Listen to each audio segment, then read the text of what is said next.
2014 నుంచి ప్రారంభమైన ఈ యొక్క పరిపాలన శకం, ఇది కూడా ఒక శకం. మనము ఎన్నో చరిత్రలు చెప్పుకుంటుంటాం. ఈ దేశం గురించి మాట్లాడినప్పుడు శాలివాహన శకము, ఆ శకం, ఈ శకం అని అనుకుంటాం. ఈరోజు మేము బతుకున్నాం, ఒక భారత పౌరులుగా మేము బతుకున్నాం. ఈ దేశం గురించి, నా కాశ్మీర్ గురించి, నా కన్యాకుమారి గురించి, నా దేశ పౌరుల గురించి ఏ విధంగా ఉండాలనుకున్నామో, రేపు ప్రపంచంలో తలెత్తుకోవాలని ఏ విధంగా అనుకుంటున్నామో ఆ విధంగా మేము ఊహించుకున్నాం. ఇట్లా ఉండాలి దేశం కదా, ఎందుకు బలహీనంగా ఉందని. కానీ ఆ విధంగా మమ్మల్ని తయారు చేసి ఈరోజు దేశాన్ని కూడా నిలబెట్టిన చరిత్ర నరేంద్ర మోడీ గారిది. నరేంద్ర మోడీ గారి పరిపాలన 11 సంవత్సరాల చెప్పాలంటే రోజుకొక చరిత్ర చెప్పాలి. దేశంలో ఆర్థిక వ్యవస్థ, దేశంలో రక్షణ వ్యవస్థ, మెయిన్ కావాల్సింది ఆర్థిక వ్యవస్థ, రక్షణ వ్యవస్థ, ఇన్ఫ్రాస్ట్రక్చర్, మౌలిక వ్యవస్థ.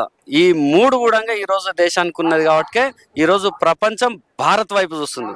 భారతదేశం ప్రపంచం వైపు చూస్తలేదు.